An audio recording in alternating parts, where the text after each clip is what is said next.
beresiko gagal yang besar akibat kurangnya informasi dan belum adanya pengalaman pasar terhadap produk. Nah, ini hal-hal yang perlu diperhatikan oleh perusahaan jika ingin memasuki satu pasar yang baru.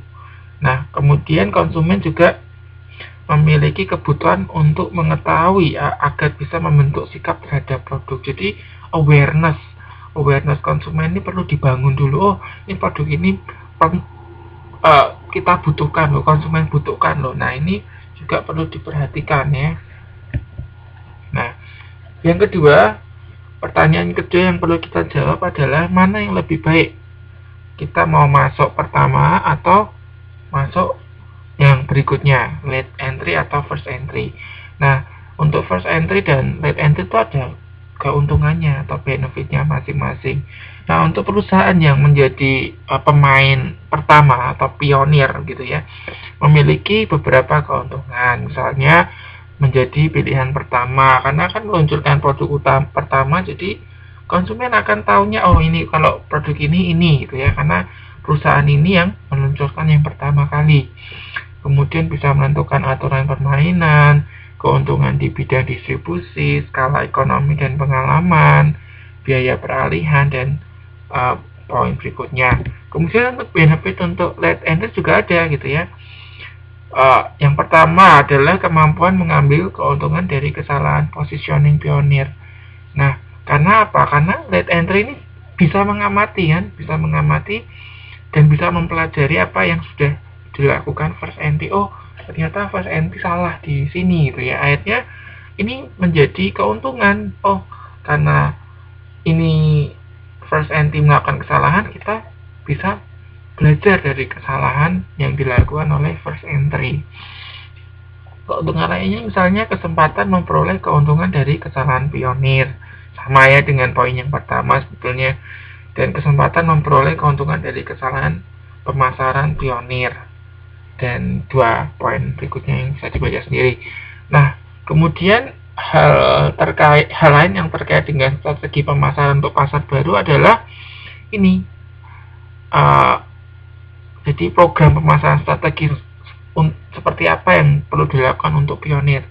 Pionir ini boleh dikatakan first entry gitu ya, perusahaan yang masuk pasar pertama kali. Ada 3 strategi untuk pionir. Yang pertama adalah penetrasi pasar secara massal atau mass market penetration. Yang kedua adalah penetrasi ceruk pasar atau niche penetration. Yang ketiga adalah skimming dan keluar dari pasar dengan cepat atau skimming and early withdrawal. Nah, untuk melihat strategi ini perlu kita lihat dari beberapa variabel situasional. Yang pertama misalnya sasaran utama, terus karakteristik pasar, karakteristik produk, karakteristik pesaing, karakteristik perusahaan.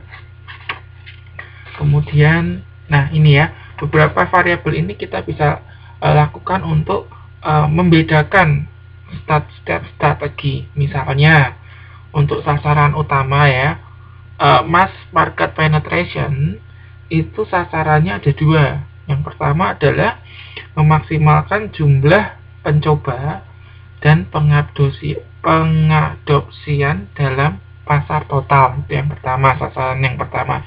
Sedangkan sasaran yang kedua adalah menjaga pangsa pasar tetap tertinggi dalam pasar modal. Itu untuk penetrasi pasar secara massal. Kemudian strategi yang kedua adalah penetrasi ceruk pasar. Untuk sasaran utamanya juga ada 2. Yang pertama adalah memaksimalkan pencoba dan pengadopsi dalam segmen sasaran. Yang kedua adalah mempertahankan pangsa pasar dalam segmen sasaran. Yang ketiga adalah strategi skimming early withdrawal ini ya. Sasaran utama yang pertama adalah mengembalikan biaya pengembangan secepat mungkin dan keluar dari pasar saat bersaing menekan margin. Jadi untuk strategi yang ketiga ini, perusahaan pionir melihat bahwa produk yang baru yang ditawarkan itu kurang menguntungkan sehingga mundur itu ya, mundur keluar dari pasar. Nah, untuk strategi yang keluar ini, perusahaan sasaran utamanya apa? Sasarannya bagaimana cara mengembalikan biaya yang sudah dikeluarkan secepat mungkin gitu. Jadi perusahaan tidak terlalu merugi dalam hal ini. Nah, itu salah satu variabel situasional yang membedakan antara ketiga strategi pionir ini ya. Berikutnya kita masuk ke strategi pemasaran untuk pasar yang sudah bertumbuh ya, pada tahap growth tadi ya. Masa pertumbuhan ini ditandai oleh pertumbuhan penjualan yang cepat atau profitnya juga salesnya mulai naik gitu ya. Pada tahap ini early adopter atau konsumen baru begitu ya, sudah mulai membeli produk. Nah, karena ini pasar ini menarik gitu ya, karena penjualannya cepat, jadi akan muncul pesaing-pesaing baru, perusahaan lain akan melihat kesempatan ini. Nah, keuntungan mulai meningkat sebagai akibat dari meningkatnya volume penjualan dan menurunnya biaya produksi gitu ya, karena peningkatan volume produksi. Nah, pemimpin pasar pada masa ini umumnya merupakan pionir produk yang benar-benar baru.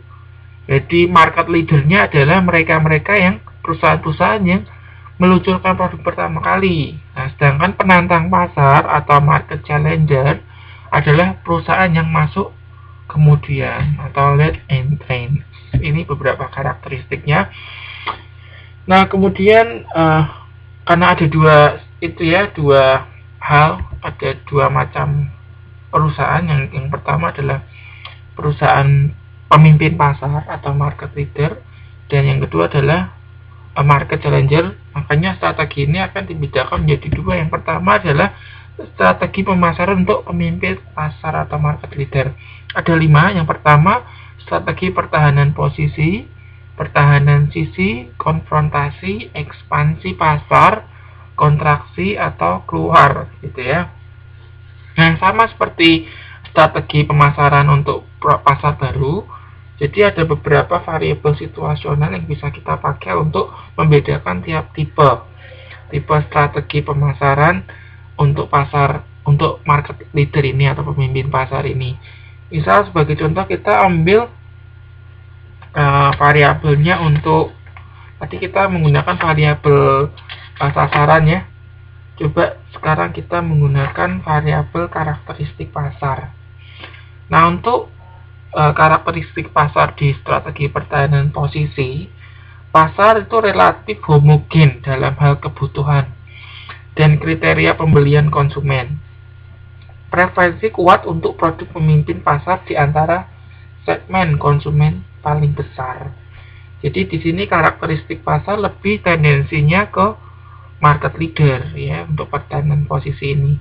Kemudian untuk strategi pertahanan sisi, karakteristik pasarnya seperti ini. 2 atau lebih segmen pasar utama dengan kebutuhan dan kriteria berbeda. Jadi di sini ada 2 segmen pasar besar atau pasar utama, tapi mereka memiliki kebutuhan dan kriteria yang berbeda. Itu karakteristik pasarnya.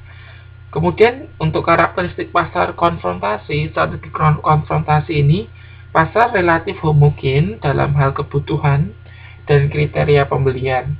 Loyalitas rendah terhadap produk pemimpin pasar di antara segmen paling besar. Jadi ini pasarnya ini kurang loyal gitu terhadap produk pemimpin pasar. Jadi seandainya ada produk dari market challenger gitu ya, pesaing pasar itu, konsumen akan cenderung untuk beralih atau memilih produk yang ditawarkan oleh penantang pasar gitu.